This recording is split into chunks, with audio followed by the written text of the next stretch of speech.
السلام عليكم، مرحبا بكم خاوتي العزاز في قناة أمين سبور دي زد.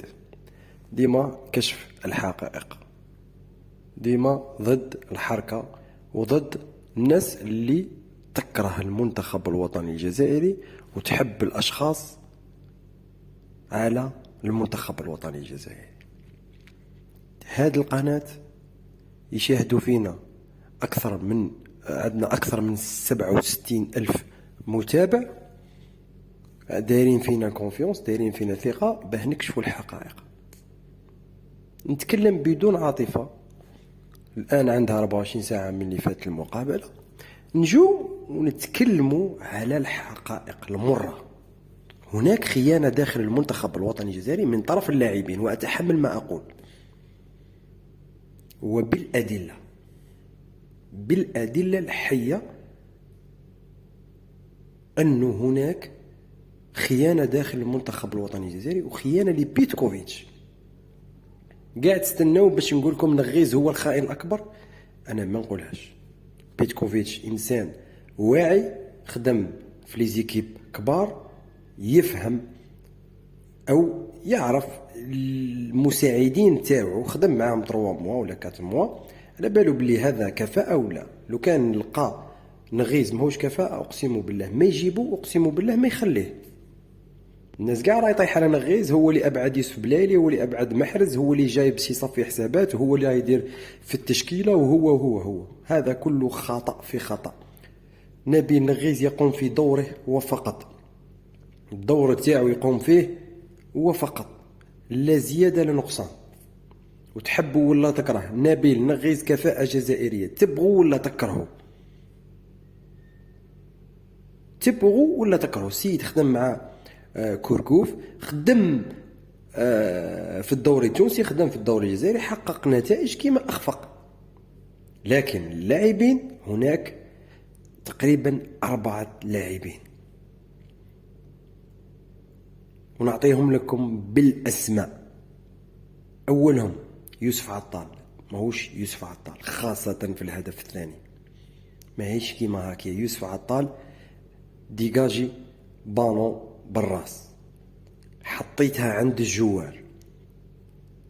ايضا كي حطيتها عند الجوار ما قدرتش تخرج في الهدف الثاني، ما قدرتش تخرج وتتبع البانو، قاعد تستنى في قويري يروح يغلق زاوية التسديد، لكن ما غلقش وانت قاعد تتفرج فيه. الطامة الكبرى هو ايت نوري. ايت نوري الناس كاع ما حضرتش على ايت نوري. ايت نوري يوم امس خلعني يلعب واقف، يلعب، ما شفناش ايت نوري كاع. باش تقولوا لي تعليمات المدرب ما شكيتش على يوسف عطال طلع. هل التعليمات تاع بيتكوفيتش قال له نحرر يوسف، نحرر عطال وخلي ايت نوري في الدفاع؟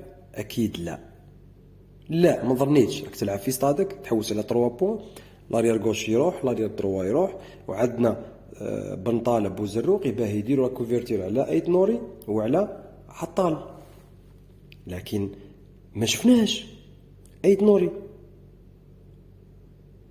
نروحوا للطامة الكبرى وهو بغداد بونجاح. هل هذا هو اداء بغداد بونجاح؟ شفتوا بغداد بونجاح وشراطه فاس مع الشبك باش يضربها بلا فورس تاعو، ضربها بالعقل؟ هل هذا هو بغداد بونجاح مع جمال بالماضي؟ هل هذا هو عطال مع جمال بالماضي؟ هل هذا هو ايت نوري مع ولفرهامبتون؟ هل هذا هو ماندريا الحارس؟ هذا هو مستواه؟ اكيد لا. هناك خيانة داخل المنتخب الوطني الجزائري وداخل لاعبين المنتخب الوطني الجزائري. هناك لاعبين متواطئين مع جمال بالماضي، متواطئين مع رياض محرز. انا نقول لك الحقيقة، ومع الوقت تعرفها وانت دبر راسك، افرز كيما حبيت، حبيت تصدق، حبيت ما تصدقش، هذيك حاجتك. ونقولها ونزيد نقولها ونزيد نعاودها. لو كانت تستدعي رياض محرز ويوسف بلالي، اقسم بالله غير راح يديروا الكوارث على الكوارث. هذم ناس يتبعوا الاشخاص حابين جمال بالماضي، ما همش حابين المنتخب الوطني ينجحوا. يا وليد صادي روح جيب اللاعبين اللي ينشطوا في اوروبا، عاود نواة المنتخب الوطني الجزائري، عاود صفي اللاعبين، روح تفاهم مع اوليز مع شرقي مع اللاعبين الكبار اللي ينشطوا في اوروبا. وعلى بالي انه هذه هي الخدمه تاعك الصحيحه وخدمتها قبل. انت اللي جبت رياض محرز، شكون اللي جاب رياض محرز؟ انت وحالو لوزيج، على بالي بها. كثير من اللاعبين انت اللي جبتهم. يجب على وليد صادي وعلى بيتكوفيتش تنقية اللاعبين، تنقية.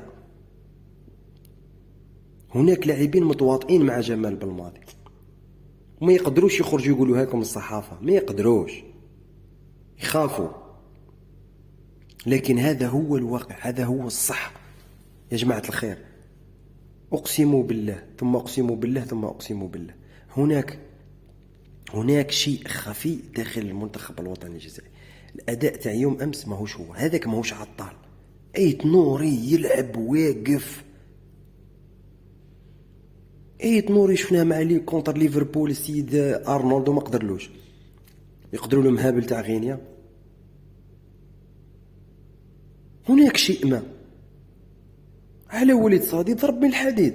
هذم راح يدخلوك في حيط، راح ما تكملش العهده تاعك وينحوك. يعني نقولها لك يا وليد صادي، راح يدخلوك في حيط. تواطؤ من اللاعبين.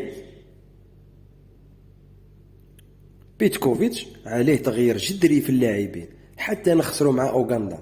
تغيير جذري في اللاعبين، روح جيب لاعبين جدد نحيهم. هذا حتى ياسين ابراهيمي يتنح، لكن ياسين ابراهيمي ما تواطأش مع المنتخب، ما تواطأش على المنتخب الوطني. لا، ياسين ابراهيمي هذاك واش كاين؟ سيد 34 سنه 35 سنه، ما قدمش، ما كانش في يومه، خرجناه. ما يلزمش حتى ياسين ابراهيمي وقته انتهى مع المنتخب الوطني الجزائري، بصراحه وقته انتهى بدون عاطفه. قدم للمنتخب الوطني بمساوئه بمحاسنه، خلاص كملت ليكيب ناسيونال. السلام عليكم. رياض محرز حتى يجي يوم امس ما يدير والو. رياض محرز صدقوني ما يدير والو. هذوك اللي راهم يقولوا الله اكبر رياض محرز هما اللي كانوا يسبوا في رياض محرز. هذوك اللي يقولوا في جمال بالماضي الله اكبر جمال بالماضي في الملعب هما اللي كانوا يسبوا في جمال بالماضي. جمال بالماضي ما قدم لنا ولا شيء، 5 سنين وحنا اخفاق وراء اخفاق، اخفاق وراء اخفاق. ما صبرناش على مدرب مثل ما صبرنا على جمال بالماضي. هو اللي دخلنا في حيط، هو اللي ما جددش اللاعبين.